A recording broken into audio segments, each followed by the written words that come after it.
अश्वदाय गोदायै धनदाय महाधने धनं मे जुषतां देवीं सर्वकामार्थसिद्धये पुत्रपौत्रधनं धान्यं मध्यश्वाजामि घोराशुभामतिः भवन्ति कृतविज्ञानां भक्तानां श्रीसूक्तं जपेत् सदा सर्वमङ्गलमाङ्गल्ये शिवे सर्वार्थसाधिके शरण्ये त्र्यम्बके देवी नारायणि नमोऽस्तुते महादेव्यै च विद्महे विष्णुपत्नी च धीमहि प्रदक्षिणं చేయండి యాని పాపాని అంతర్గతాని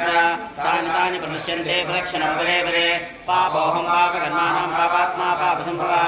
త్రాహి మాం కృపయా దేవి శరణాగత వత్సల